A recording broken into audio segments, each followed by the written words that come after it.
Udah lama, insyaallah. Dan juga sama teman-teman dosen semua, sama teman-teman mahasiswa ataupun dari luar mungkin ada Pak ya, dari misalkan yang tapi concern dengan yang namanya hubungan internasional atau politik atau ekonomi, senang banget bisa ketemu. Tuh jadi shalawat serta salam semoga tercurahkan kepada Nabi Muhammad SAW, kepada keluarganya, kepada para sahabatnya dan juga bisa sampai kepada kita umatnya. Amin ya rabbal alamin. Boleh share screen ya Pak ya? Boleh share screen. Ya, silakan, sudah bisa. Oke.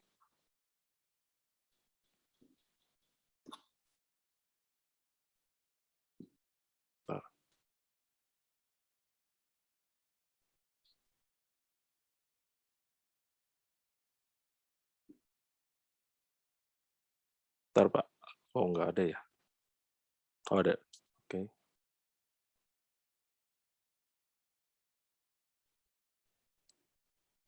Udah kelihatan Pak atau masih perlu dibesarkan atau full share? Full share, Full share aja ya? ya. Oke. Oke. Pertama-tama saya mohon maaf dulu sama teman-teman semua gitu ya. Karena ini malam-malam kita ngomongin global, terus ngomongin politik, ngomongin ekonomi, saya ngasih slide-nya yang agak ringan gitu ya. Jadi slide-nya agak unyu-unyu ataupun lucu gitu, mohon maaf gitu. Jadi bukan berarti ini apa namanya informal, tidak menghargai teman-teman yang serius enggak gitu. Jadi karena itu jadi ya Pasbi ya mohon maaf gitu. Jadi slide-nya agak unyu-unyu. Ini kayak apa namanya gitu ya. Kok kayak main-main enggak, insya Allah enggak main-main. Tapi biar tampilan agak ini aja. Soalnya malam-malam gitu ya, insya Allah. Jadi yang ingin dibahas hari ini, Masya Allah topik yang luar biasa. Topiknya itu adalah tentang politik ekonomi. Nah, bahkan kalau teman-teman di HI gitu ya, tadi ya saya kaget gitu di HI ada jurusan politik ekonomi Pak ya, bukan ada jurusan, ada mata kuliah ya? Ada. Nah, kalau di FE aja tuh bahkan nggak ada Pak. Di FE itu politik ekonomi itu nggak ada. jadi jadi nanti PR kita yang pertama itu buat teman-teman gitu ya, apa namanya bisa ngegabungin yang namanya politik sama ekonomi. Nah, karena kalau kita ngomongin ekonomi ya kita orang ekonomi gitu ya, kita tuh ngerasa nggak akan ada hubungannya gitu. Kalau kita lihat dari perspektif ilmu ya, dari kajian akademik itu kayaknya tuh nggak akan ada hubungannya gitu. Tapi apakah nanti bisa ada hubungannya politik ekonomi terus dikaitannya dengan global ya tentu dengan masalah-masalah global karena ini penyelenggaranya untuk itu ya Pak ya kajian untuk strategi global Pak ya. Masya Allah gitu. Jadi luar biasa juga punya institut yang semodel ini ya semoga kita ya adik-adik dari UII gitu ya bisa ikut ya, kepada kakak-kakaknya nih untuk bikin institut yang keren kayak gini gitu ya insya Allah. Oke, itu dari saya sekarang gini aja. Jadi untuk yang pertama gitu ya, karena tadi udah dikasih pengantar sama Pak Dr. Hasbi bahwa ada namanya kita bicara tentang sistem ekonomi dulu mungkin ya di awal sebelum ke politik ekonomi gitu. Jadi untuk di FE gitu Pak ya mohon maaf gitu ya hampir sampai hari ini gitu ya kalau untuk di kampus-kampus itu kayaknya gitu ya nggak pernah diajarin yang namanya sistem ekonomi. Hampir nggak pernah gitu. Kalau saya gitu ya masuk semester 1, yang pertama kali diajarin itu apa? Langsung ke mata kuliah pengantar ilmu ekonomi. Bab satunya setiap buku textbook itu pasti bahasnya tentang scarcity, tentang kelangkaan, masalah ekonomi. Nggak pernah dijelasin dulu. Scarcity atau kelangkaan itu masalah di sistem ekonomi yang mana? Nah, itu tuh nggak pernah dijelasin gitu. Padahal itu kan penting gitu ya. Ketika kita mau nyari obat gitu, kita harus tahu dulu sakit kita apa gitu.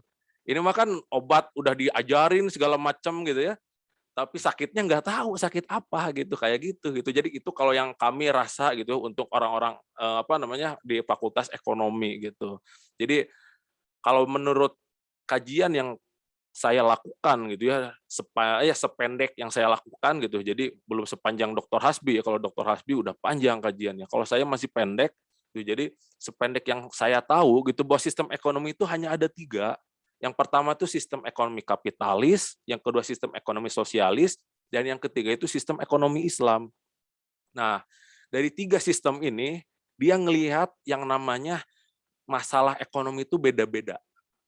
Jadi nggak disamain, ini 3 sistem tuh. Sementara yang kita diajarin di FE itu, atau teman-teman mungkin yang dari apalagi yang dari ilmu politik terus mau baca-baca buku ekonomi, itu biasanya juga bingung itu.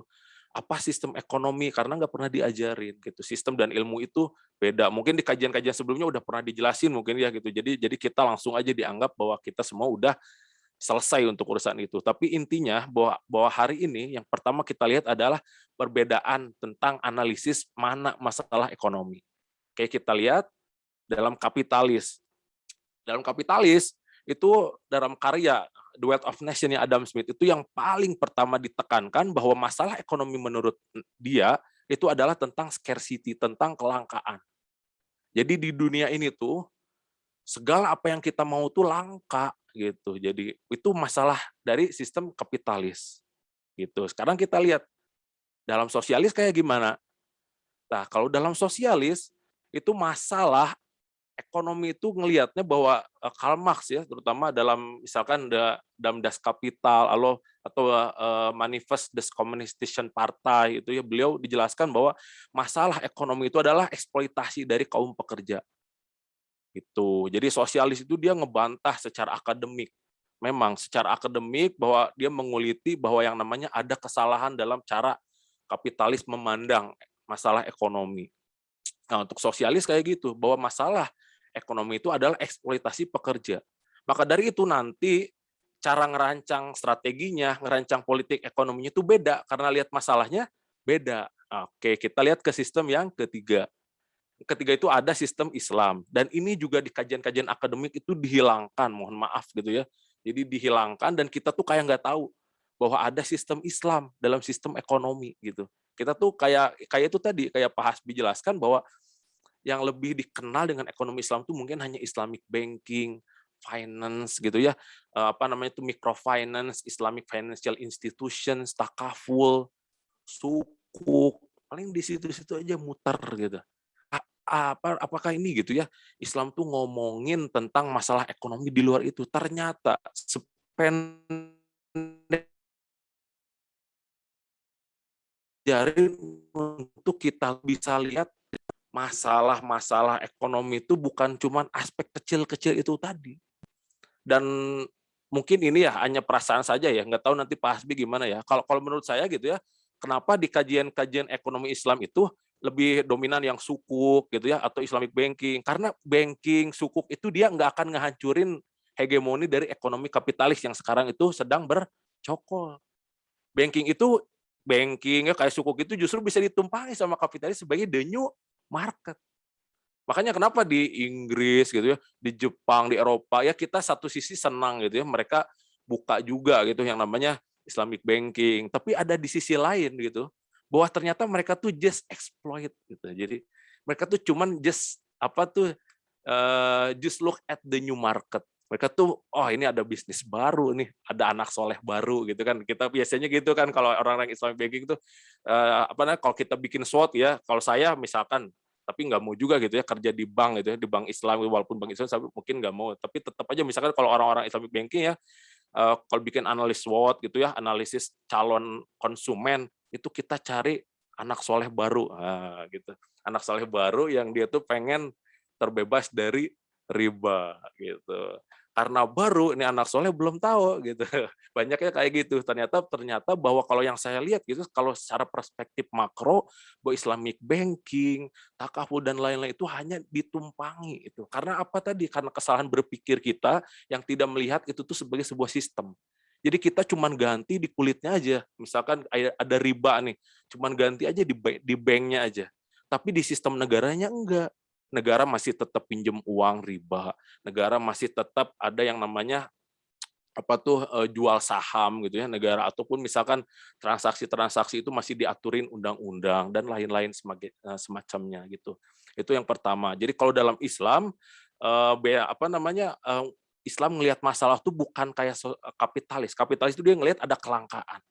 Terus sosialis ada eksploitasi pekerja.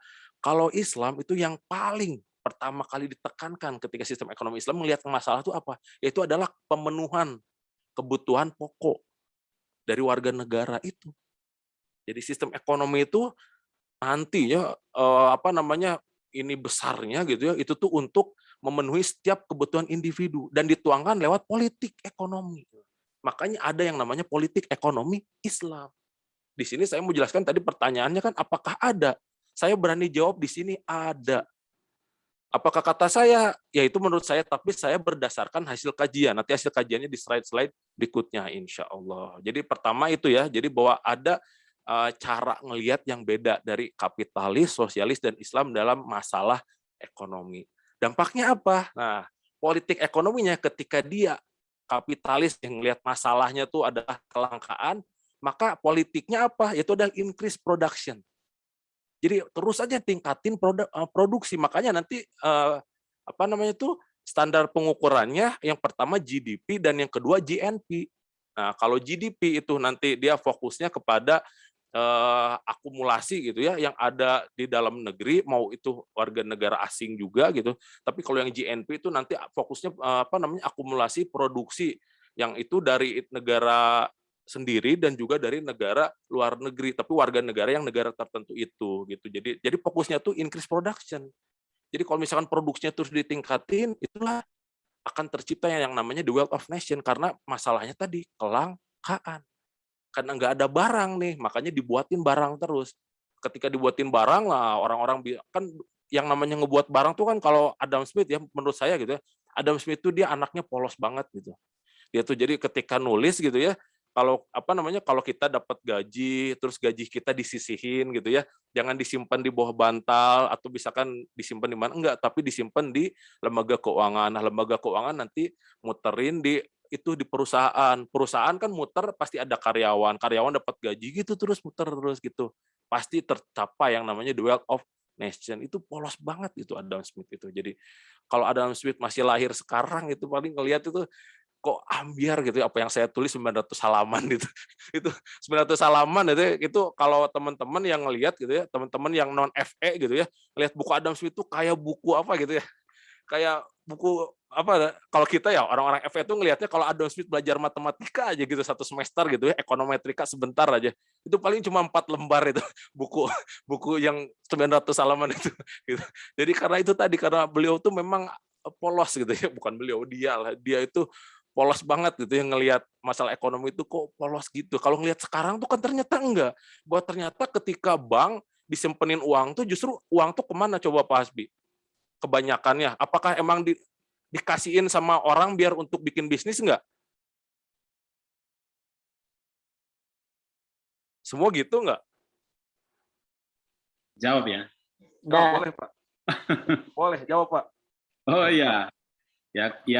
Ya dikasih ke bisnis-bisnis besar ya biasanya ya. Yang bisa mengembalikan duitnya dengan cepat, dengan banyak gitu ya. Ada apa nih? Gempa nih. Ini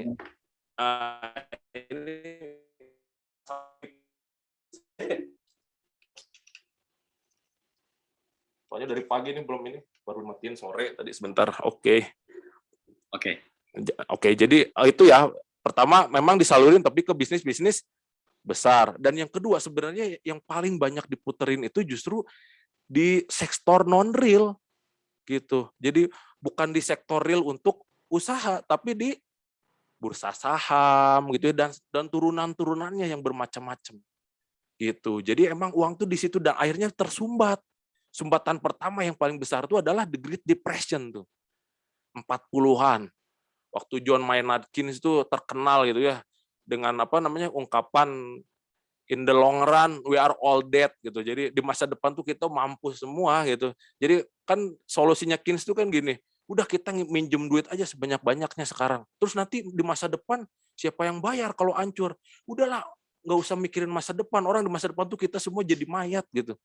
Nggak usah mikirin nanti siapa yang bayar. Yang penting sekarang bisa keluar saking depresinya itu tadi. Nggak tahu solusinya apa. Itu karena tadi di bursa saham gitu. Uang tuh nyangkut di situ. Orang-orang nggak bisa produksi. Nggak bisa produksi akhirnya apa? Karyawan nggak bisa punya kerjaan. Karyawan nggak bisa kerja, unemployment naik. Unemployment naik akhirnya apa? Orang nggak punya gaji. Nggak punya gaji apa? Nggak bisa beli kebutuhan pokok. Nggak bisa beli kebutuhan pokok akhirnya apa? Miskin gitu kan, negaranya carut marut kayak gitu. Itu yang dilihat sama Adam Smith, ternyata increase production itu bermasalah. Apalagi kalau diterapkan secara global. Itu udah banyak yang bantah itu. Bahwa apa namanya pandangan kapitalis terhadap solusi global, terutama politik ekonomi itu nggak bisa masuk. Kenapa? Karena itu tadi, banyak bolong-bolong salah yang nggak bisa diprediksi sama Adam Smith waktu abad itu ya, mau abad 18 gitu. Dan masalah-masalah sekarang lebih gila lagi gitu. Itu dari politik ekonominya kapitalis. Dan untuk politik ekonomi sosialis gimana? Nah, kalau kata Karl Marx gitu ya, karena itu tadi dia ngelihat ada inequality gitu ya, ketidakadilan antar kelas di masyarakat, antara pemilik modal dan para karyawan. Karena Marx itu melihat bahwa dalam sistem kapitalis, yang namanya karyawan itu dia nggak dihargai gitu. Kenapa nggak dihargai? Karena dia tuh digaji kecil, tapi yang dapat paling manfaat tuh orang yang diem, bosnya. Gitu. Makanya Marx gitu ya, dengan politik ekonominya tuh dia tuh harus ngerebut namanya alat-alat produksi. Nggak caranya, cara pertumpahan darah itu oke, kata Marx gitu. Jadi makanya ketika kita dengar revolusi dan lain-lain kan karena itu populer sama orang-orang sosialis gitu ya. Makanya ketika ada revolusi itu darah gitu ya, maka itu memang memang nggak diharamin gitu ya, berarti bukan nggak tahu apa namanya, nggak diwajibin juga sih, tapi nggak diharamin sama si si Marx ini untuk itu tadi politik ekonominya, bahwa alat-alat produksi itu nggak boleh dimiliki oleh individu. Karena nanti akan melahirkan itu tadi pemilik modal, borju, atau kalau kita agan gitu ya, sultan, maksudnya sultan pengertian kita gitu, bukan sultan dalam bahasa Arab gitu, tapi sultan kita gitu, sultan sultan medsos itu enggak, karena yang gitu-gitu itu gitu. Jadi bahwa ekonomi itu semrawut dan ada ketimpangan penghasilan, itulah yang dilihat oleh sosialis. Nah, dalam Islam gimana? Nah, dalam politik ekonomi Islam, jadi karena lihat tadi masalahnya itu adalah pemenuhan kebutuhan pokok setiap individu, maka solusinya apa? Distribusi. Gitu. Jadi politik ekonominya itu adalah distribusi. Bukan kayak tadi produksi massal, enggak, tapi distribusi. Gimana mekanismenya? Next slide, insya Allah. Nah, ini the wealth of distribution. Ini juga dari Iqbal ya, dari beberapa karya akademik yang saya cantumin gitu ya dalam dalam buku ini, beliau ini dari International Islamic University, tapi bukan kampus kita Pak, ini Pak. Ini Islamabad gitu. Kalau Pak Hasbi kan IUM gitu. Ini Islamabad gitu. Jadi 11-12 lah ya insya Allah. Saudara kandung. Saudara kandung kita ini. Masih ini ya satu grup WA ini sama kita. Jadi kalau misalkan Iqbal juga ngerasa gitu ya, bahwa dalam karyanya tuh bahwa yang namanya wealth distribution ini dia salah satu masalah yang jadi kontroversial karena hampir nggak bisa dipecahin gitu. Kalau kita lihat buku-buku ekonomi yang konvensional, yang mainstream tuh hampir mecahin yang namanya distribution. Perdagangan kapitalis yang sekarang menancap ya, yang sekarang diterapin di tengah-tengah kita, bahwa yang namanya keadilan untuk distribusi itu diserahin sama yang namanya invisible hands. Jadi tangan yang nggak kelihatan. Jadi ketika siapa yang bisa survive, nanti dia tuh pasti kebagian distribusi. Jadi kalau misalkan Pak Hasbi nih punya kualifikasi hebat, punya wah pokoknya mantep lah gitu Pak Hasbi, terus bisa dapat kerja, itu hukum alam gitu kata kata Smith gitu, karena Pak Hasbi punya kompetensi, Pak Hasbi punya kompetensi, punya keahlian, akhirnya bisa kalau di bukunya The Wealth of Nation tuh, oh iya bisa tersedia makan malam di rumahnya Pak Hasbi sekarang gitu. Karena apa? Karena Pak Hasbi punya skill dan kompetensi. Jadi orang-orang menurut kapitalis itu ya salah sendiri kalau ada orang miskin. Makanya kalau misalkan di The Wealth of Nation itu ya kalau kita telisir lagi bahwa Adam Smith tuh kayaknya dia tuh dingin banget gitu. Maksudnya kalau di kita mah nggak peka gitu sama perasaan orang gitu ya. Jadi kalau misalkan ada 500 orang miskin di sekitar satu orang kaya itu menurut Adam Smith itu biasa aja. Emang orang yang punya keunggulan dan lain-lain itu emang kayak gitu, kata Adam Smith gitu. Dan kalau kita belajar lagi ya sampai PhD kayak Pak Hasbi mungkin nanti belajar filsafatnya. Kenapa Adam Smith bisa sedingin itu gitu. Dia tuh kok nggak peka gitu ya. Kok dingin banget gitu ya, kita udah ngasih kode gitu. Dia tetap aja nggak ngasih ini gitu. Kenapa? Karena itu tadi, karena Adam Smith itu terinspirasi dari sains. Dari apa? Dari teori itu ya, teori alam semesta itu kan dia nggak ada yang gerakin tuh. Itu tuh semuanya nggak berbenturan dan lain-lain tuh, itu tuh diaplikasiin ke ilmu sosial. Dan yang lebih gawatnya lagi adalah teori evolusi sosial tuh, yang terinspirasi dari teori Darwin. teori evolusi gitu ya,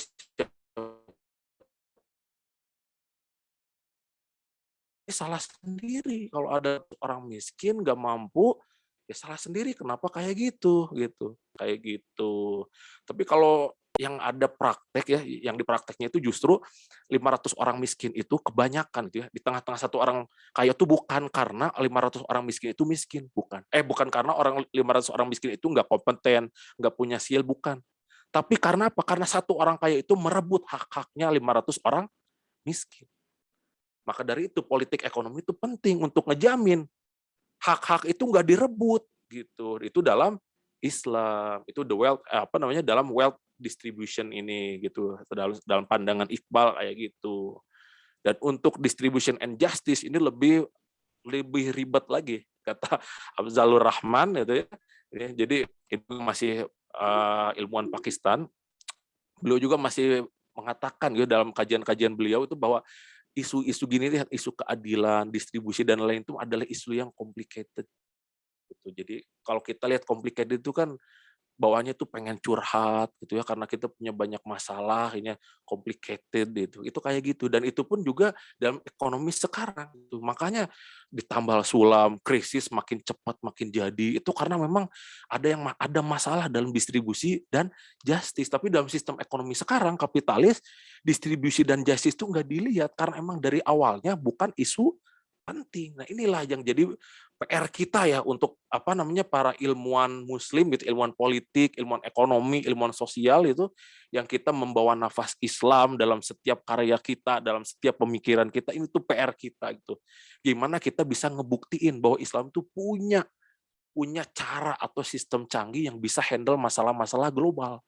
Kayak gitu. Salah satunya masalah global itu apa? Distribution and justice. Tadi pagi saya baru search tentang multidimensional poverty index. Nah, yang diterbitin sama UNICEF ya, nggak apa-apa sih. Cuman kita lihat data statistik akademiknya aja. Itu hampir rata-rata tiap tahun tuh terus naik. Dan kriteria poverty itu bahkan standarnya gitu ya, udah diturunin itu, padahal udah diturunin berapa kali itu. Dulunya berapa, udah diturunin, tapi tetap aja meningkat gitu. Jadi mau diturunin sampai kapan gitu? Sampai nggak sampai sampai nggak ada lagi nggak bisa karena itu fakta gitu. Jadi ada masalah dalam distribusi dan justice. Nah, ini apalagi dalam kapitalis dan ini saya ngambil nyomot tuh bukan dari muslim, tapi dari orang-orang barat juga bahwa mereka tuh ngelihat bahwa ada yang namanya chaos, masalah dalam distribusi. Dan ini ke pasar tadi karena market kompetisi udah serahin di pasar aja nanti invisible hand yang gerakin.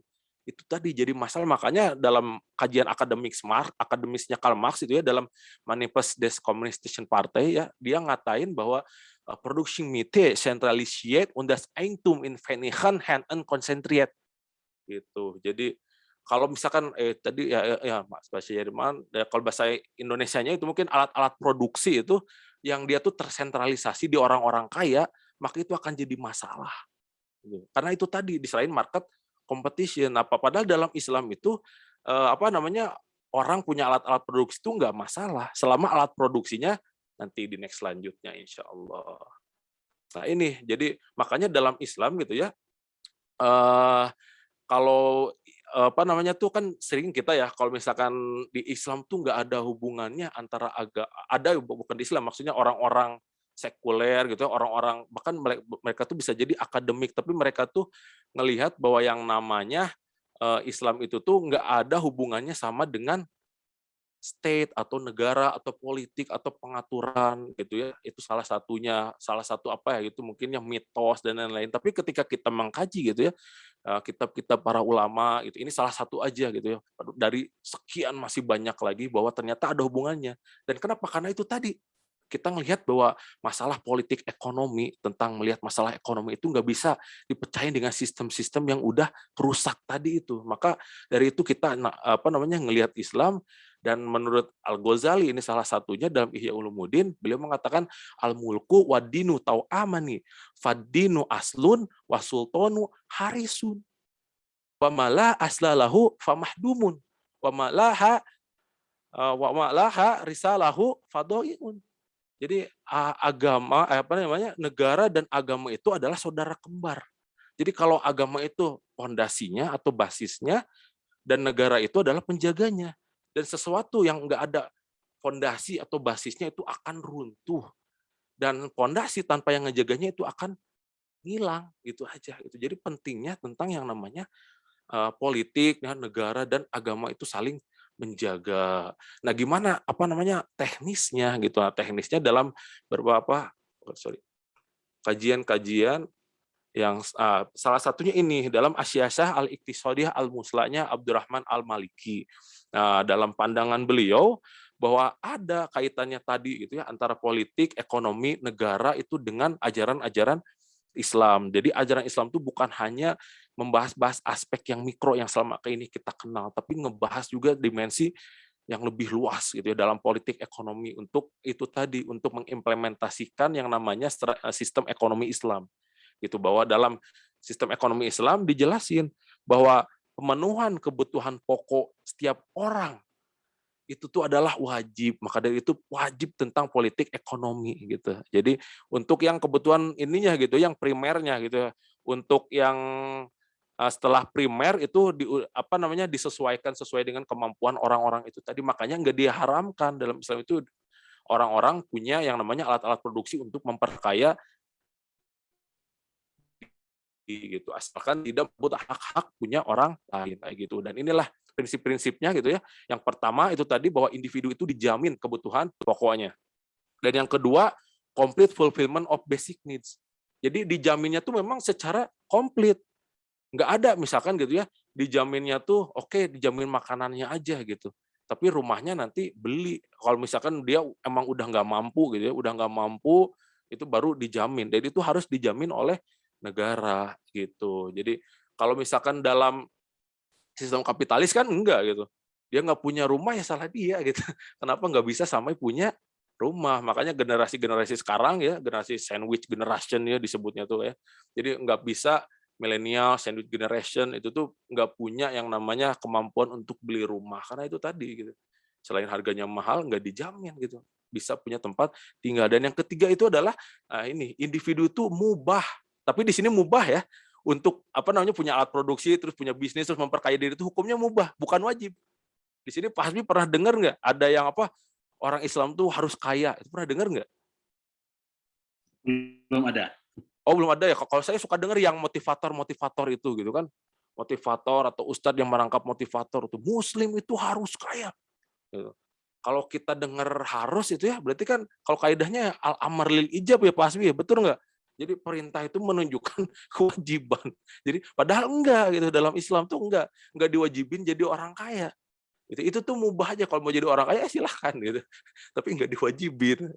Tapi kalau dalam apa namanya beberapa yang saya dengar itu ada yang salah mungkin salah keliru itu bahwa orang Islam harus kaya dan lain enggak tapi itu mubah sebenarnya. Dan yang keempat itu adalah Islamic values itu harus mendominasi setiap keputusan interaksi dalam masyarakat terkait dengan ekonomi, untuk prinsip-prinsipnya untuk basic needs apa itu kriterianya kita kan dari tadi ngomongin basic needs nah dalam politik ekonomi Islam itu basic needs yang dijamin itu ada kriterianya ini saya cantumin 4 di sini yang pertama itu dibatasi oleh Islamic Syariah gitu terutama dia dengan syariat Islam gitu ya jadi misalkan ada orang di Pasbi itu ada apa Pak yang di Sulawesi itu Pak yang orang tuh makan kayak kelelawar gitu tuh di mana ya makan kelelawar, makan Ada di Sulawesi. di mana?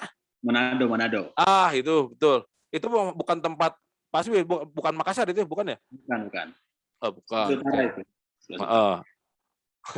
Ya kan ada dan begitu ditanya tuh orang-orang sana tuh kan jawabnya bahwa itu tuh kebutuhan gitu. Makan anjing gitu ya, bahkan makan kucing gitu ya, nauzubillah gitu.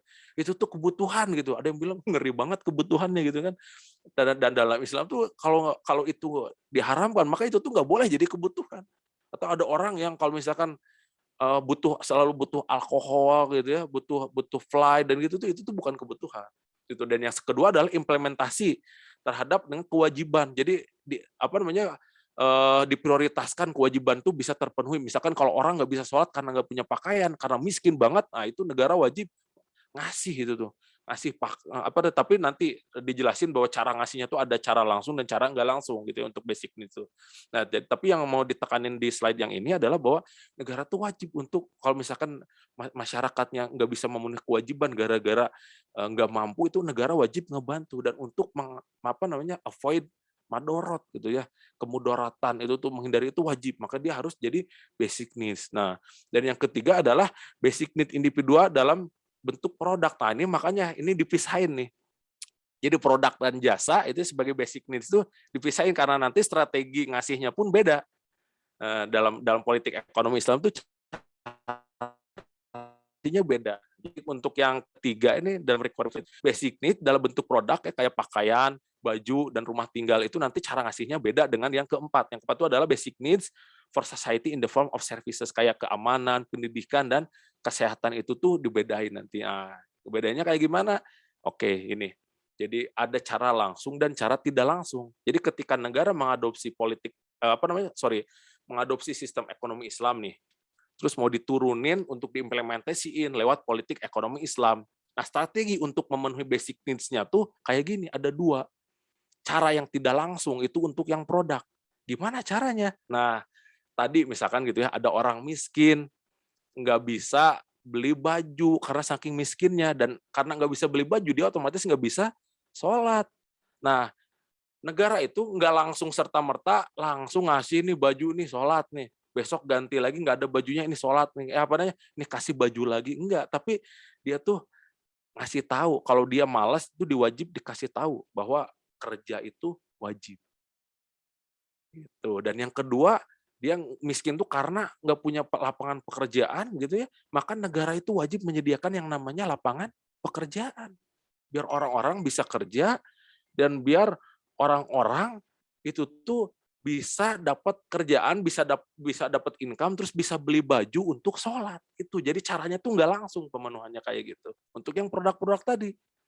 Ya, dan begitu pun dengan ahli waris ya, kewajiban ahli waris. Nah, itu tuh nanti dilihat lagi. Misalkan gitu ya, ada anak, untuk kemarin mungkin kasus ini ya, kasus yang kalau kita udah dengar tuh ada yang anak dan ibunya tuh ibunya, maksudnya bapak dan ibunya meninggal ketika COVID, anaknya tuh masih kecil. Anaknya masih kecil, bingung, nggak tahu mau gimana. Nah, itu tuh kan kewajiban si ahli waris negara mengingatkan. Kalau ahli warisnya misalkan nggak ada, nah baru negara menjamin itu. Tapi yang strategi pertama tuh dapat diingatkan dulu. Ahli warisnya maksudnya itunya itu ya, nasabnya ya, keluarganya itu nanti ahli keluarganya tuh diingatkan, siapa nih yang harus nanggung orang ini, itu kayak gitu. Tapi kalau kita kan enggak kayak gitu. Jadi begitu kemarin yang anak kecil yang sampai dibiarin sendiri itu kan hampir kasihan gitu. Ada yang kasus itu kasihan banget. Dan yang keempat ini Baitul Mal itu mensubsidi full. Kalau tadi kasusnya memang extraordinary gitu ya. Full itu emang karena emang nggak mampu dan nggak ada solusi-solusi lain tuh baru ke Baitul Mal. Itu untuk produk itu, jadi ngasih langsung tuh itu tuh strategi terakhir gitu. Yang strategi yang pertama kali dilakukan itu adalah dengan indirect itu tadi. Kalau orang miskin ya dicariin lapangan kerja, dibikinin dulu lapangan kerjanya. Jangan langsung disuapin dikasih makanan, enggak, tapi gitu. Dan untuk yang servis, nah untuk yang jasa kayak tadi tentang keamanan, pendidikan, kesehatan, nah ini direct strategy. Bahwa negara tuh harus ngejamin tuh langsung. Jadi misalkan di satu tempat nih belum ada institusi pendidikan, nah maka negara tuh harus langsung bikin di sana, bikin sekolah, bikin universitas gitu ya untuk masyarakat di sana dan secara free oleh negara. Itu untuk memenuhi namanya basic needs dari setiap warga negara. Nah, gimana cara dapat duit untuk memenuhi itunya. Nah, itu makanya nanti karena ini kan masih penghantar gitu ya. Kalau saya biasa kalau dikasih materi-materi gini nggak bisa langsung gitu. Langsung dari misalkan gitu ya, dari politik ekonomi terus langsung ke anggaran gitu. Anggaran negara untuk bisa caranya gimana nih ngejalanin yang namanya politik ekonomi, karena itu kajiannya itu biasanya ya the next itu advance, itu namanya kajiannya itu al-amwal, itu tuh cara kita manage pemasukan dan pengeluaran negara. Nah, itu memang bab yang lebih detail lagi daripada yang hari ini, karena ini pengantar gitu ya, pengantar bahwa apakah ada gitu ya politik ekonomi Islam untuk masalah-masalah global. Jawabannya ada. Dan yang kedua gitu ya, cara ngelihatnya masalah globalnya beda itu kan. Masalah global kapitalis tadi adalah kelangkaan, sosialis adalah tentang eksploitasi pekerja, Islam adalah tentang distribusi. Oke, kita udah clear nih, ada ternyata politik ekonomi Islam gitu ya. Terus masalahnya tuh adalah distribusi. Cara distribusinya ini dijelaskan. Ada yang indirect, ada yang direct. Nah, untuk anggaran dari mana duitnya, itu insya Allah Pasbi di the next, bukan berarti ngarap diundang lagi, bukan Pak. Jadi itu the next, karena nggak bisa juga, tadi kan 30 menit ya insya Allah gitu. Jadi apa namanya, untuk diskusi pengantar ini, insya Allah sampai di strategi ini aja, pemenuhan basic needs dalam politik ekonomi Islam, gimana ngejamin individu-individu itu terpenuhi kebutuhan pokoknya, kayak gitu. Wallahu a'lam bishawab. Mangga Pak Hasbi, saya end slide, sorry. End slide, silakan kalau ada yang mau didiskusikan. Ya, terima kasih banyak Pak Indra Fajar Alamsyah ya, luar biasa materinya. Memberikan pengantar, ya memang namanya pengantar, memang kita tidak bisa berharap terlalu banyak gitu. Tapi ini pengantar dan memprovokasi ya. Ini di stop share-nya di saya nggak ada Pak tombolnya nih. Iya, seharusnya ada. Harusnya ada ya. Ya. Berarti laptopnya bisa jadi yang belum di Oke, ya teman-teman sekalian, para hadirin sekalian, ini banyak yang bergabung ya, alhamdulillah 123 orang. Oh ini ada, oke. Dan sebagian besar tentunya mahasiswa dan ada yang juga bukan mahasiswa ya.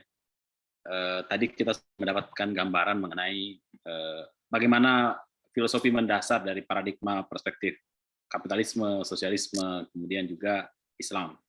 Dan kemudian dalam perspektif Islam itu ternyata fokusnya adalah distribusi dan ada beberapa cara dalam perspektif Islam itu untuk menjamin kebutuhan dasar masyarakat. Tadi sudah dijelaskan. Yang pertama adalah indirect dan direct, melalui penyedia lapangan kerja, memaksa atau mewajibkan semua warga negara untuk bekerja, termasuk juga ada nasab ya, atau kerabat mungkin gitu ya istilahnya, kerabat.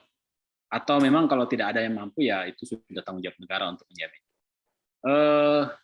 Cuman yang menjadi pertanyaan besar kadang-kadang adalah terus dananya dari mana? Nah itu betul.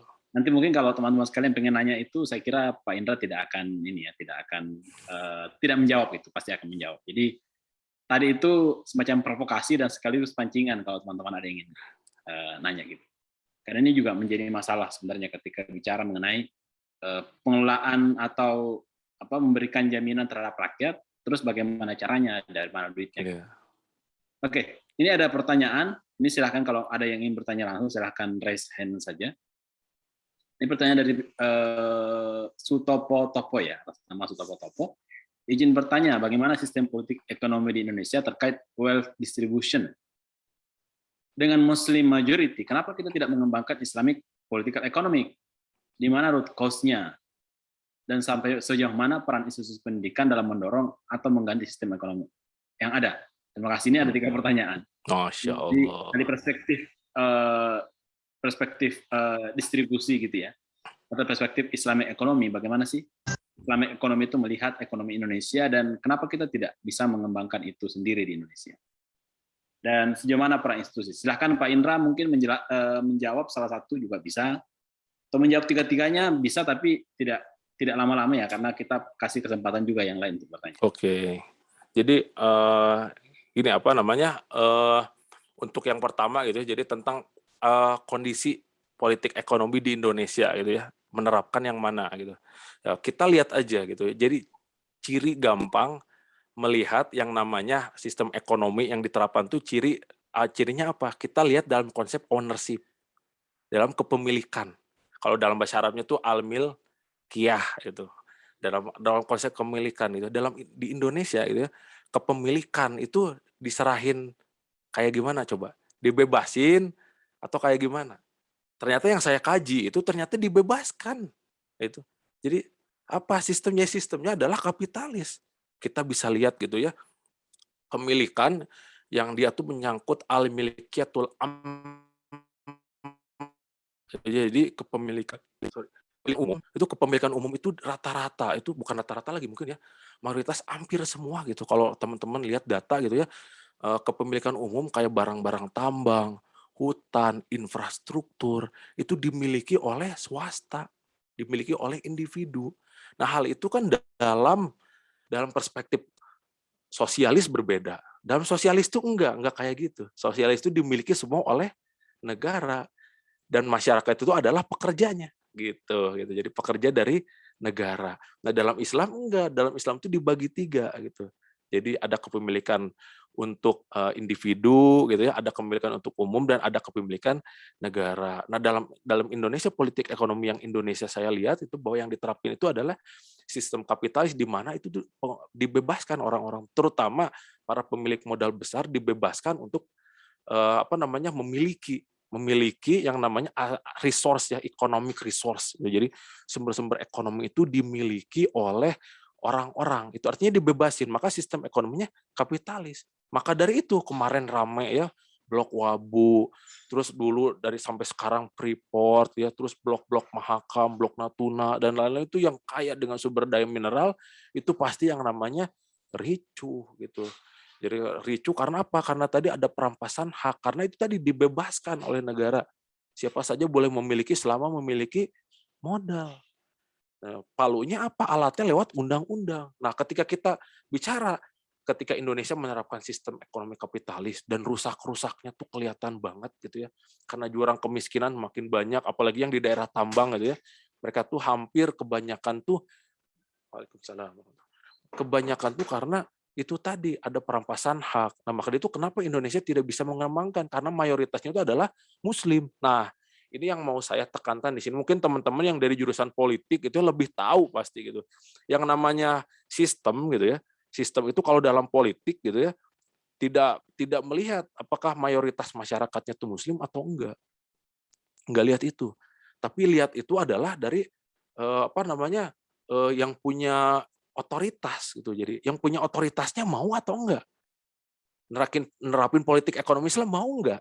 Kan jawabannya enggak, walaupun masyarakatnya mayoritas mau gitu. Tapi karena yang enggak contoh gitu ya, kayak kayak dulu saya pernah diskusi waktu S1 tuh.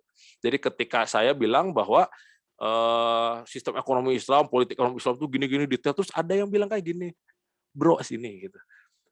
Enggak semua orang Indonesia punya pandangan detail kayak gitu, Bro. Gitu. Jadi nggak bisa dong diterapin yang namanya sistem kayak gitu, nggak bisa. Karena nggak bisa semua gitu. Pertanyaan saya kayak gini, sekarang sistem ekonomi kapitalis, saya mau absen aja di sini. Berapa orang yang pernah baca The Wealth of Nation-nya Adam Smith? Angkat tangan yang pernah baca sini, angkat tangan. Berapa orang? Dari berapa nih? 120 ya? Karena Pasbi sama saya jangan dihitung karena udah pernah baca gitu. Dari 120 orang di sini coba angkat tangan. Berapa orang yang pernah baca The Wealth of Nation-nya Adam Smith? Boleh? Nggak ada apa ya? Berarti cuma kita berdua nih yang pernah baca. Lagi dibaca proses, belum belum pernah. Lagi. Oh lagi dibaca. Oke. Ya berarti intinya mau baca gitu kan? Berarti oke, pertanyaan diganti saya bilang. Siapa yang mau baca The Wealth of Nation-nya Adam Smith? Banyak. Artinya dari kita aja di sini ya, yang hadir 120 orang di sini tuh nggak semua pernah baca bukunya Adam Smith. Tapi sistem ekonominya Adam Smith diterapin ke atas kita, bener nggak? Kenapa? Karena yang punya otoritas mau nerapin kayak gitu. Langsung jalan. Nah, begitupun politik ekonomi Islam gitu. Jadi nggak perlu masyarakatnya dulu harus sadar dulu, enggak, tapi begitu pihak otoritasnya mau, selesai. Semuanya ikut, masyarakat tuh ikut. Kayak gitu. Jadi pertanyaannya kenapa nggak bisa diterapin politik ekonomi Islam yang kayak tadi gitu ya, bisa menjamin distribusi, keadilan. Kenapa? Karena itu tadi. Yang punya otoritas enggak mau. Kalau saya gitu ya, in the future gitu ya, Allah alam bisa gitu, diamanahi misalkan Kementerian Ekonomi, gitu. Saya dikasih itu jadi Menteri Ekonomi, terus harus nerapin sistem politik ekonomi Islam. Apa yang mau saya lakuin? yang pertama kali saya lakuin apa? Yaitu adalah pembenahan yang namanya sistem kepemilikan. Sistem yang namanya ownership itu tadi. Kepemilikan itu ya, yang kepemilikan umum itu semuanya akan akan dipisahkan dari individu gitu. Individu nggak boleh ngambil yang namanya aset-aset umum gitu ya. Jadi ketika kayak gitu tuh sebenarnya selesai. 2000 berapa ya? 2019 kalau nggak salah, nanti saya boleh share lah insya Allah kalau ada grupnya gitu nanti, tapi slide-nya saya nggak ada di laptop ini, bahwa saya itu pernah ngitung APBN tahun 2018 waktu itu ya. APBN 2018 tuh hanya dari 4 sumber daya alam. Waktu itu dari batu bara, dari minyak bumi, dari tambang-tambang kayak nikel tembaga, terus sama kehutanan. Dari 4 itu aja, itu tuh udah surplus APBN 2018 tuh nggak perlu minjem. Langsung surplus gitu. Apalagi kalau misalkan semuanya gitu ya, negara kayak Indonesia, apalagi kalau kita ngomongin secara global itu. Indonesia, Malaysia, Brunei disatuin gitu, sampai ke Maroko disatuin, itu kebayang coba. Itu tuh bisa untuk nyelesain yang namanya politik ekonomi. Masalahnya apa? Masalahnya itu tadi, bahwa yang punya otoritas tidak mau untuk menerapkan, walaupun mayoritas Muslim. Kalau yang punya otoritasnya nggak mau, ya memang agak susah gitu. Jadi walaupun masyarakatnya mayoritas Muslim, mungkin kayak gitu ya Pak Hasbi ya. Allahu alam. Kalau ada kurang, silahkan. Oke, pertanyaan selanjutnya dari Reza Andika Nugroho. Izin bertanya, baru-baru ini banyak kajian dari Islam mengkritik terhadap sistem ekonomi yang ada itu juga dipengaruhi oleh mata uang yang tidak stabil. Apakah berpengaruh juga mata uang dalam sistem ekonomi dalam pandangan Islam? Karena kita melihat nilai mata uang kita terus merosot nilainya, seolah seperti kejar-kejaran dengan inflasi. Ini mungkin salah satu problem ya berkaitan dengan uang. Apakah karena bicara mengenai uang itu juga ada perdebatannya juga sengit ya antara perspektif kapitalisme kemudian sosialisme. Nah, bagaimana Islam masuk ke dalam perdebatan tentang uang itu dan inflasi dan seterusnya? Betul. Jadi kalau misalkan gini ya, ini memang bahasanya politik ekonomi benar gitu. Jadi pertanyaannya pasti anak itu tadi apa ya yang udah dapat mata kuliah politik ekonomi, benar banget. Karena di FE itu nggak ada gitu. Jadi nggak ada perdebatan apakah mata uang itu benar atau enggak ya sekarang kita pakai gitu. Hampir nggak ada. Jadi kalau ada inflasi yang disalahin yang lainnya bukan uangnya. Jadi gini ya, kalau dalam politik ekonomi gitu, kalau kita ngelihat kalau Marshall itu Alfred Marshall itu yang mazhab Cambridge itu dia ngelihat bahwa uang itu bisa jadi alat mendominasi politik luar negeri. Gitu. Jadi ketika uang itu, kenapa dolar gitu ya pasca perang dunia tuh dijadiin mata uang global. Kenapa? Karena itu tuh jadi salah satu senjata untuk kontrol kebijakan negara lain. Nah, contohnya apa? Karena semua mata uang yang kita terbitkan sekarang gitu ya, yang fiat money ini, dia tuh tersandarkan kepada yang namanya hard money, kayak uang-uang negara maju itu kita tuh tersandar kepada mereka. Dan itu jadi masalah? Iya, pasti. Kenapa? Karena setiap itu jadi masalah, contoh, kita minjem, negara kita tuh banyak utang. Contohnya ya kayak Indonesia mungkin apa ya? Apalagi negara yang banyak utang siapa lagi, Pak? Ada lagi nggak ya? Banyak mungkin ya. Tapi salah satunya mungkin contoh terdekatnya Indonesianya. Jadi ketika Indonesia mau ngelunasin gitu ya, ngelunasin utang luar negeri, pakai apa? Bisa nggak Pak Hasbi pakai rupiah gitu kita bayar utang? Ya nggak bisa, Iya, karena harus pakai mata uang. mata uang dolar. Iya. Dan ketika dolar misalkan gitu sama Amerika supply dolar gitu ya disedikitin di Indonesia. Sedangkan yang namanya utang itu apa coba? Kalau pembayarannya dilama-lamain jadi kayak gimana coba kalau dalam sistem kapitalis? Di sini ada yang pernah jadi korban pinjol? Jangan ada. Itu lihat coba. Kalau kena pinjol itu kita tunda sehari aja berapa juta itu. Dan apalagi dalam itu tadi, dalam perspektif global ya, ketika kita minjem duit, terus kita hubungin ya dengan sistem mata uang global itu tadi, mata uang fiat money yang didominasi oleh dolar, maka kita tuh akan tergantung dengan yang namanya kebijakan-kebijakan atau misalkan policy dari negara-negara itu tadi, negara-negara yang punya hard money terutama Amerika dalam dolar. Jadi memang ada politik ekonomi. Dan qadarullah pernah masih proses Pak ya yang di buku Pak Hasbi itu yang tentang currency itu ya, yang mata uang itu masih proses. Jadi Pak Hasbi ada semacam bunga rampai buku gitu Pak ya.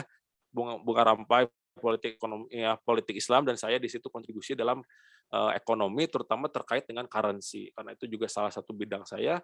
Jadi dalam currency itu memang jadi salah satu masalah kenapa politik ekonomi itu memang nggak bisa gitu kalau dengan politik ekonomi Islam itu. Makanya memang ketika kita ngomongin politik ekonomi Islam itu pengubahnya tuh nggak apa namanya itu nggak bisa parsial gitu, nggak bisa satu-satu, nggak bisa. Jadi, begitu mengubah ya harus rubah langsung sepaket, dan juga mata uangnya gitu. Jadi pertanyaan besarnya adalah nanti ya ketika ini ada pertanyaan lagi lanjutan di chat atau langsung dijawab dulu Pak yang tadi gitu. Kalau masih nyambung mungkin silakan ya. Oke, sambil dilihat ya, kira siapa tahu nyambung. Yang menyebabkan mata uang bergerak bebas juga apakah karena uang sudah keluar dari fitrahnya, dari alat tukar menjadi komoditas yang bisa diperdagangkan. Oh, ini juga bagus, Masya Allah. Ini udah lulus ini ya, teori moneter ya kayaknya ini. Bagus ini. Atau jangan-jangan dosen ya, kalau dosen ya wajar lah gitu. Jadi karena ya itu tadi gitu, salah satu dalam kapitalis itu masalahnya itu. Jadi yang pertama, bahwa alat uang gitu ya sebagai medium of exchange itu jadi medium of apa namanya tuh media untuk ngejajah gitu, medium of imperialism. Jadi bukan hanya medium of exchange. Dan yang kedua, uang itu dijadiin itu tadi, jadiin komoditi. Dolar itu kan gitu. Jadi kita apa namanya jual beli duit, apalagi kalau misalkan teman-teman yang udah ini Bitcoin ya, jangan main Bitcoin.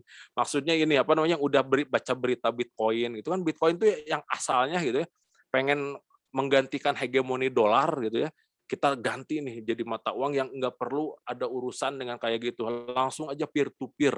Ternyata dengan otak kapitalis itu tuh jadi komoditi baru, jadi alat jualan. Bitcoin sekarang harganya berapa Pak Hasbi? Nggak tahu saya malah. Nah, alhamdulillah nggak pernah main ya, alhamdulillah. Pak Hasbi barokah nih hartanya, alhamdulillah. Ngerti juga saya Bitcoin apa. Jadi kalau teman-teman yang main Bitcoin itu, saya terakhir update tentang Bitcoin itu waktu masih di Malaysia itu. Jadi guru saya waktu itu Dr. Rosli waktu itu Pak Hasbi kalau ingat ya. Dr. Rosli itu pernah gini, apa namanya, Bitcoin satu itu dia berapa? Hampir 10.000 ringgit. 10.000 ringgit itu berapa Pak ya? Pak Hasbi masih punya ringgit ya, masih bisa convert ya. 10.000 ringgit. 300 juta kali ya? 300 juta lebih ya? 350 juta ya? Ya mungkin segituan lah. Itu kan ngeri gitu, satu koin gitu. Itu dulu ya, nggak tahu sekarang harganya berapa gitu. Ini katanya 863 juta nih, ada yang update. 800. Oh, Masya Allah. Ini Andika saya dia main Bitcoin atau cuman baca berita aja?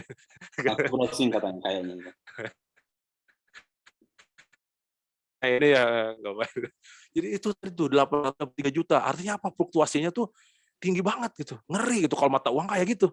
Coba gitu. Coba baca aja Pak, alhamdulillah. Anak UI soleh-soleh ya insya Allah gitu. Nggak main yang subhat. Apalagi. Amin lagi. Alhamdulillah itu. Itu tadi gitu, bahwa yang namanya dolar tuh lebih apa namanya Bitcoin itu lebih ngeri dari dolar, dan dolar aja itu udah ngeri. Karena itu tadi dia keluar dari fitrahnya sebagai alat tukar. Kalau dalam Islam enggak, oh ini jadi ke Islamic currency, ini ada di setelah itu ya, nanti setelah itu al-amwal itu nanti. Nah, setelah dari mana kita dapat duitnya, nah dengan currency insya Allah. Tapi bukan berarti itulah ya Pak Hasbi ya, bukan berarti minta diundang lagi, enggak. Tapi insya Allah jadi PR teman-teman juga untuk baca ini ya, baca apa namanya, baca nanti further reading, ya mungkin saya kasih rekomendasi mungkin ya untuk lihat alurnya gimana nanti Islamic currency itu dia ada yang namanya dinar dirham itu tadi, tapi bukan dinar dirham yang kemarin ramai itu Pak ya, yang kemarin apa namanya di satu komunitas tuh dia udah transaksi dinar dirham, terus ada yang di penjara itu. Jadi dinar dirham maksud kita tuh adalah diterapin jadi mata uang negara, bukan mata uang komunitas tertentu, bukan gitu. Karena mata uang tuh harus diterbitin sama otoritas negara. Nah, gimana apa namanya kaitannya tentang politik ekonomi, masalah-masalah ekonomi sekarang dan strategi apa namanya masalah-masalah global sekarang dan currency itu tadi. Jadi currency itu adalah salah satu mata rantai dalam politik ekonomi kapitalis yang itu tadi. punya punya falsafahnya tuh bebas. Jadi mata uang mau dijualin juga ya bebas gitu. Suka-suka dia dong gitu. Ketika uang berharga dan uang bisa dijadiin bahan duit, bahkan bukan uang aja, itu kan yang lebih ngeri itu kan surat berharga ya, jadi pasar saham gitu ya. Terus ada turunan derivatif 1, turunan derivatif 2-nya itu kan dijadiin komoditas. Dan hal-hal kayak gitu tuh yang menyebabkan gelembung ekonomi. Kalau di saya ada di sini Euro sama the Great Depression.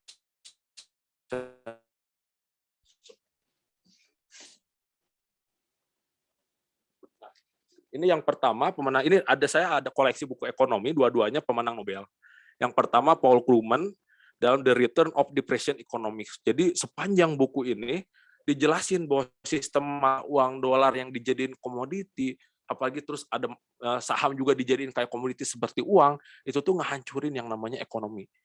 Gitu. Dan ini juga di Euro. Nah, Euro ini juga pemenang Nobel, Joseph Stiglitz juga ngasih kritik gitu bahwa Euro yang pengen jadi solusi dari dolar tuh tetap aja jadi apa tuh fitrahnya tuh jadi masalah kayak dolar.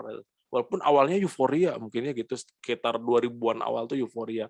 Tapi intinya bahwa ketika kita nggak bisa keluar dari cara berpikir kapitalis, itu masalah-masalah global tuh nggak akan pernah sirna. Masalah global dari dulu yang sampai sekarang tuh selalu ada tuh apa? Poverty, kemiskinan. Itu tuh nggak pernah bisa diselesaikan ketika dalam sistem-sistem kayak gini. Selama 200 tahun, sistem ekonomi kapitalis itu nggak pernah bisa mencapai yang dicita-citakan oleh Adam Smith itu tadi. The wealth of nation, kesejahteraan negara, semua orang makmur. Nggak bisa. Kenapa itu? Kenapa? Karena itu tadi ada kebebasan. Kebebasan yang dibiarkan, yang tidak diatur.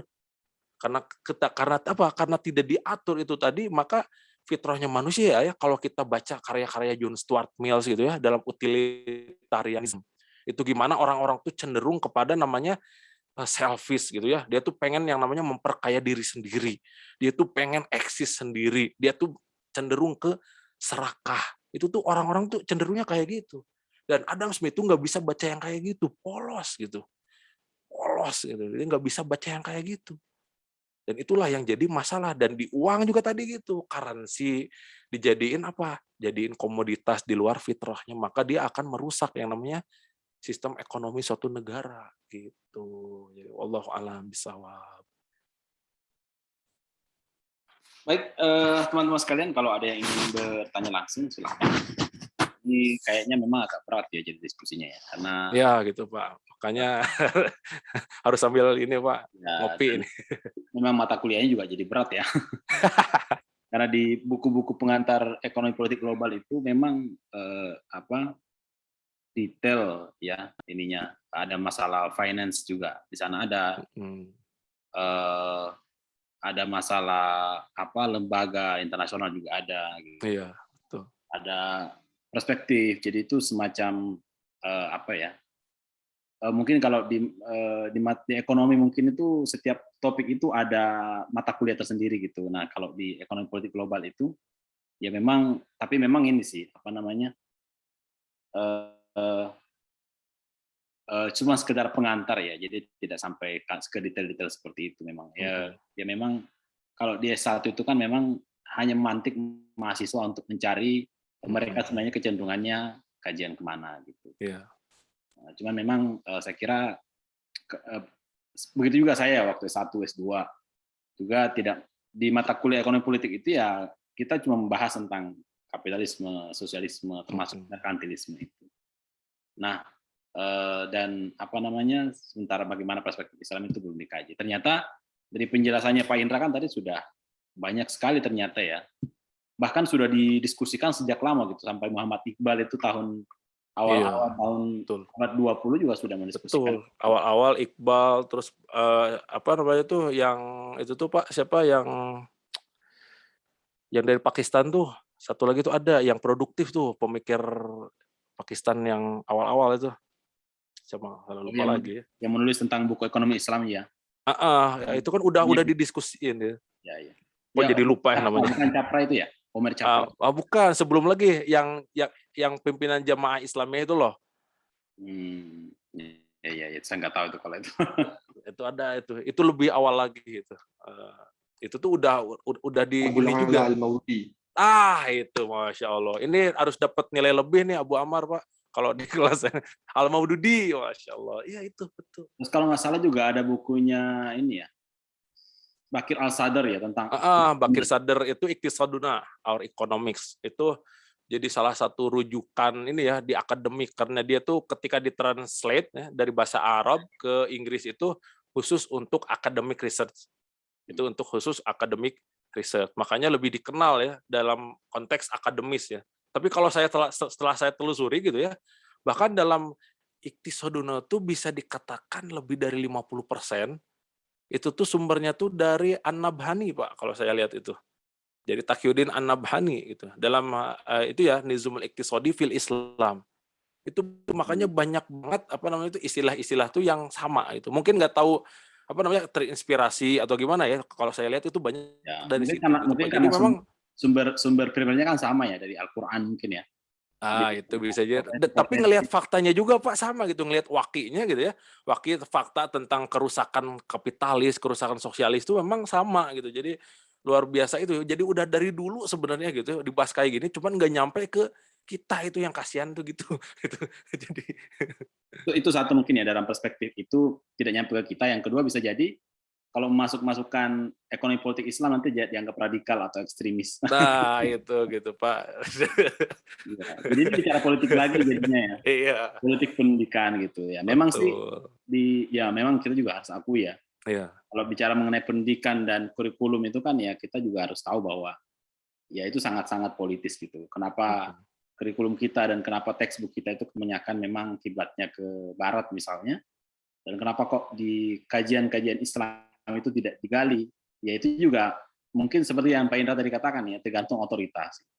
Kalau otoritas negara kita lebih cenderungnya kepada kiblatnya ke barat misalnya, ya otomatis ya akhirnya juga ngarah ke sana kan. Jadi semua beasiswa itu ya belajar ke barat gitu kan. iya. Riset-riset juga semua ke barat. Nah, tapi bagaimana Pak Indra, ini kan nggak ada pertanyaan ya, sayang sekali nih. Tapi saya ingin menanyakan bagaimana sih sekarang tren ini kajian-kajian ekonomi politik Islam gitu mungkin di Indonesia atau global gitu. Ada harapan tidak ke depan bahwa ini menjadi alternatif ya? Kalau yang perbankan kan sudah banyak ya, tapi Ya, secara mikro. Tapi dari segi diskursus yang lebih makro begitu tentang ekonomi politik itu bagaimana ini ya, gerakan sekarang? Jadi kalau diskursusnya. Jadi diskursus untuk ngobrolin secara ekonomi Islam yang di luar pak itu tadi ya gitu, memang masih cukup jauh gitu Pak. Kalau yang saya lihat gitu ya, ketika kita ngomongin Islamic economics, apalagi Islamic political economic gitu ya, itu tuh masih lebih jauh lagi, masih cukup jauh tapi udah ada percik-perciknya gitu Pak. Kalau saya di FE gitu ya, kalau misalkan ada mahasiswa-mahasiswa yang bikin kajian ya, dia pusat studi ekonomi Islam, dibikin kajian, pernah ada yang nyeletuk kayak gini gitu Pak. Kita nih gitu ya, ahli fikih muamalah udah banyak. Oh gitu ya, fatwa-fatwa udah banyak. Gitu pengusaha hijrah juga udah banyak gitu ya. Tapi kok masih kena aja riba gitu. Kenapa nih gitu? Masih aja kena riba. Kenapa? Karena apa tuh? Karena kita mengabaikan yang namanya perspektif makro dan terutama perspektif politik ekonomi. Karena politik ekonomi kita nggak dikaji, artinya kita nggak tahu bahwa negara itu mewajibkan riba. Benar nggak Pak? OJK, BI, undang-undang itu. Kan itu diwajibin. Gitu. Harus bayar bunga gitu kan, artinya memang diwajibin sama negara, dan mau nggak mau itu tuh pasti kita tuh kena gitu, walaupun nggak langsung kena yang baunya gitu, minimal debu-debunya tuh kena gitu. Nah itu tadi, jadi diskursus ke sana tuh sebenarnya ada harapan bahwa orang-orang tuh udah jenuh, udah muter dan nggak pernah nemu solusinya. Jadi ketika ngelihat ekonomi Islam itu hanya dibatasi di situ-situ aja, kok nggak bisa ngejangkau hal yang lebih luas gitu ya. Kayak gitu. Contoh aja ketika diskusi kemarin tuh saya pernah ngikut ya diskusi tentang yang infrastruktur ya, hubungan infrastruktur kok malah jadi masalah-masalah kayak gini. Ternyata ada yang mengungkapkan bahwa itu tuh harus dijelaskan dari perspektif Islam. Ketika saya lihat background ininya, orang-orang ini itu tuh murni murni akademisi. Jadi yang saya lihat track record-nya tuh nggak pernah terlibat dengan misalkan gerakan Islam ataupun dia concern ke politik Islam, enggak, tapi dia tuh murni akademisi. Karena apa? Akademisi yang hanif gitu, tapi bukan berarti ada akademisi yang enggak hanif gitu.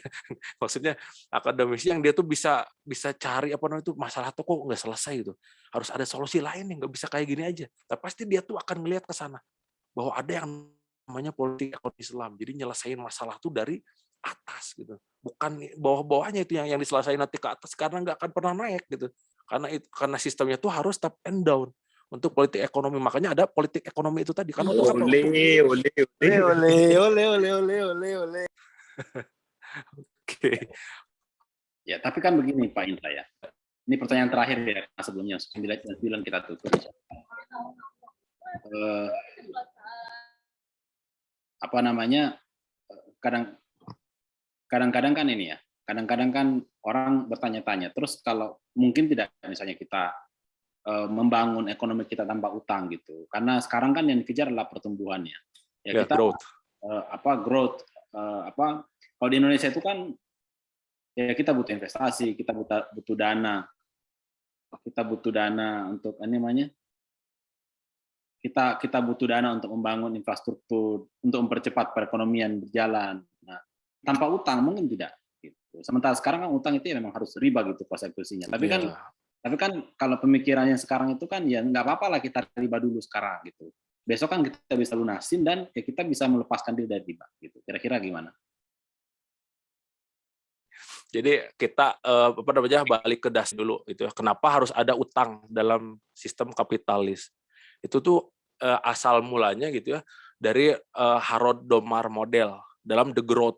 Ya, jadi The Growth teorinya Harold Domar itu ada modelnya bahwa yang namanya bertumbuh itu ada fase-fasenya. Nah itu tuh dia terinspirasi dari teori evolusi sosial lagi.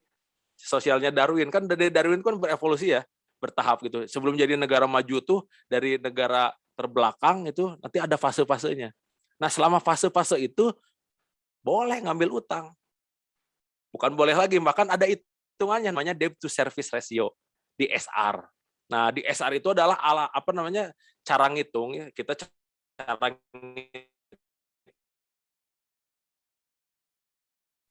pendapatan nasional.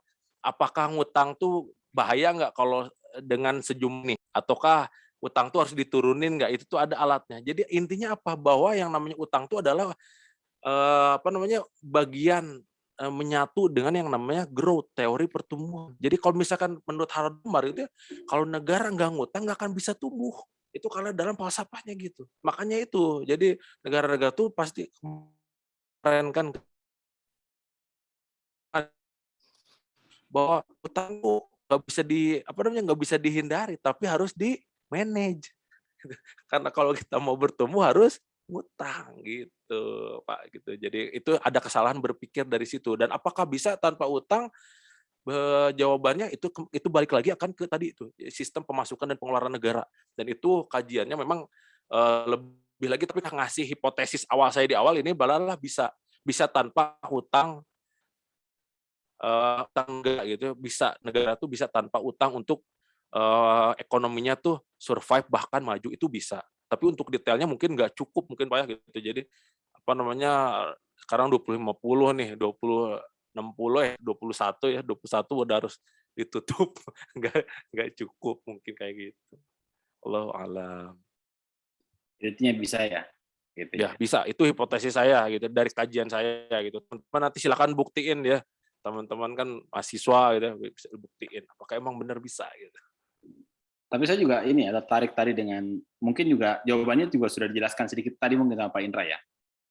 Bahwa kalau di Indonesia yang kaya raya dengan sumber daya alam itu hitung-hitungan 2018 ya. Ya, 2018 APBN. Dengan 4 sumber tambang. Ya. Dengan mengaplikasikan amanah di pasal berapa itu ya? 33 ayat 3 123 itu juga sebenarnya Indonesia bisa sangat kaya raya dan tidak bergantung sama utang gitu ya. Dan tidak bergantung sama pajak gitu. Dengan hanya menguasai dan mengontrol aset atau pemasukan dari sumber-sumber kekayaan alam kita. Gitu. Artinya memang itu yang bisa jadi solusi ya di masa yang akan datang ya Pak Indra ya. Bahwa ya negara itu harus berdaulat gitu secara sumber daya alam atau aset-aset strategis kalau memang mau maju, dan itu adalah amanah Islam gitu ya. Dan itu adalah ajaran Islam sebenarnya yang diajarkan gitu. Dan ini satu pertanyaan lagi nih Pak Indra sebelum ditutup. Siap. Kemudian lagi, kalau saya perhatikan dari awal pemaparan di sini konsep yang dibahas lebih kepada politik ekonomi Islam, bukan ekonomi politik. Mengapa demikian dan apa perbedaannya? Oke. Jadi kalau saya gitu di FE gitu, di FE dan cari referensi-referensi buku itu tuh selalu judulnya tuh gitu ya, political economy. Dan diterjemahin ke Indonesia itu politik ekonomi. Dan di buku-buku terjemahan itu ada yang nerjemahin political economy itu jadi ekonomi politik. Yang salah siapa? Salahnya penerjemahnya. Kalau bahasa Inggris bagus, TOEFL Pak Hasbi tinggi itu, harusnya ke Pak Hasbi dulu belajar itu. Jadi nggak tahu ya, kalau misalnya kalau di saya, pandangan saya gitu, ketika ngomong ekonomi politik itu salah. Ekonomi itu nggak ada politik. Tapi kalau di ekonomi jelas, karena politik itu adalah policy gitu ya, ujung-ujungnya itu policy untuk ekonomi pasti ada. Tapi kalau di dalam ekonomi kita ya dalam ekonomi itu nggak ada politik gitu. Karena dari itu, jadi kalau misalkan yang benar itu sebenarnya memang politik ekonomi. Jadi yang saya jelasin itu politik ekonomi Islam karena memang politik ekonomi bukan hanya politik ekonomi Islam, gitu, politik ekonomi kapitalis, politik ekonomi sosialis. Jadi kalau saya mungkin Pak ya sependek yang saya tahu gitu, nggak ada ekonomi politik gitu, tapi yang ada tuh politik ekonomi. Karena di buku-buku baratnya juga gitu. Yang di referensi-referensi saya itu political ekonomi hampir semuanya tuh. Gitu. Jadi nggak ada ekonomi politik, mungkin Pak Hasbi lebih tahu mungkinnya kayak gitu, silakan. Allahu a'lam. Ya, yang pertama mungkin masalah ini ya, masalah istilah ya.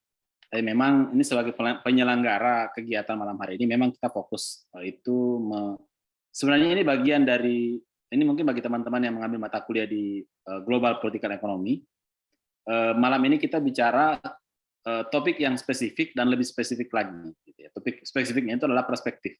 Mungkin ini kalian dapatkan ya, kebetulan saya tidak mengajar mata kuliah ini, tapi biasanya di mata kuliah ekonomi politik global itu ada satu pertemuan tentang perspektif dalam ekonomi politik. Jadi perspektif yang banyak dikaji itu yang seperti yang saya katakan tadi ya, ada merkantilisme, kapitalisme, atau liberalisme ya, biasanya sih disebut liberalisme ya, atau kemudian ekonomi sosialisme gitu. Nah, pada malam hari ini itu kita mencoba untuk mengangkat, memberikan pandangan lain berkaitan dengan perspektif ekonomi politik, gitu, dengan memberikan pengantar berkaitan dengan ekonomi politik dalam perspektif Islam. Apakah itu kita mau menyebutnya politik ekonomi atau ekonomi politik? Pada intinya kan sebenarnya adalah bagaimana keterkaitan antara negara dan aktivitas ekonomi, negara dan pasar gitu. Intinya itu sebenarnya. Jadi kalau masalah kata terjemahan saya kira ya kembali ke masing-masing lah ya. Ya itu mah Tapi ada khilafiyah. Tapi secara substansi memang ya kita bicara mengenai hubungan antara negara dan pasar. Karena seperti juga tadi dibicarakan panjang lebar sama Pak Indra ya, bahwa selama ini itu bicara mengenai ekonomi Islam itu kita melulu bicara mengenai hal-hal yang sifatnya mikro gitu. Terus bagaimana dengan peran negara di sana? Padahal negara punya peran penting untuk mengatur perekonomian. Dan dalam ekonomi liberal itu punya diskursi itu gitu. Dia punya narasi itu, punya diskusi itu. Begitupun juga dengan sosialisme. Gitu. Nah, bagaimana dengan Islam? Nah, ini saya kira pada malam hari ini Pak Indra memberikan pandangan ya, walaupun mungkin sangat awal sekali ya, tapi memberikan pandangan ternyata dari segi historis sampai hari ini juga ternyata kajian ekonomi politik sudah banyak dikaji oleh para pemikir-pemikir Islam mungkin. Pak Indra mungkin belum angkat misalnya bukunya Ibnu Khaldun ya. Iya betul, ya. Ibnu Khaldun. Atau Ibnu Taimiyah misalnya. Ibnu Taimiyah. Ini Majmu' Fatawa ini ada. Ya, mungkin kita menunggu dari Pak Indra lah, misalnya sebagai alumni ekonomi Islam ya sampai S3 gitu, pengantar ekonomi politik dalam perspektif Islam itu mungkin menarik ya. Insya Allah. Bisa gitu. Karena sekarang sudah jam 9 kurang ya, jadi teman-teman sekalian, malam hari ini cukup itu saja dulu untuk diskusi kita malam hari ini. Karena tidak ada juga yang mau bertanya ya, sudah tidak ada yang bertanya dari tadi. Dan saya menyimpulkan bahwa insya Allah teman-teman semua sudah mendapatkan lah ya walaupun sedikit pemahaman terkait dengan ini, dan setidaknya memantik keinginan untuk belajar lebih jauh. Kalau ingin mengundang langsung Pak Indra ya silakan ya. Mungkin kontak melalui kami misalnya di EGSS gitu. Dalam forum-forum dan diskusi-diskusi teman-teman sekalian mahasiswa ataupun hadirin sekalian yang yang hadir mungkin bukan bagian dari mahasiswa kami di hubungan internasional ya. Terakhir kami mengucapkan terima kasih banyak pada Pak Indra atas nama Institute for Global and Strategic Studies Universitas Islam Indonesia. Kami mengucapkan terima kasih banyak atas sharing pada malam hari ini. Dan ada yang ingin disampaikan dulu terakhir mungkin? Terima kasih Pak gitu. Jadi mau ngangkat juga tema-tema kayak gini tuh keren Pak. Itu aja sih sebenarnya, senang banget.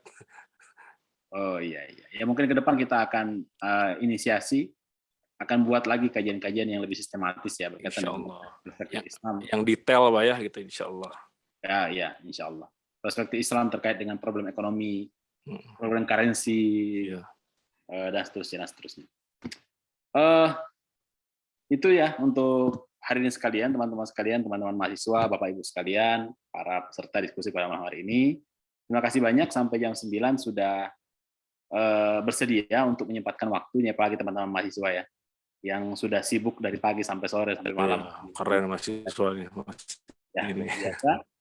Semoga ini menjadi amal ibadah kita ya. Amin. Menuntut ilmu ya, menambah ilmu, berdiskusi, dan mudah-mudahan ini dianggap sebagai bagian dari upaya kita untuk mensyiarkan gitu ya tradisi-tradisi keilmuan dalam Islam berkaitan dengan isu-isu dalam khususnya dalam kajian ekonomi politik Islam. Terima kasih semuanya, terima kasih Pak Indra, terima kasih Bapak Ibu sekalian, hadirin sekalian, dan teman-teman mahasiswa sekalian. Kita tutup dengan baca hamdalah dan doa kafarah majelis.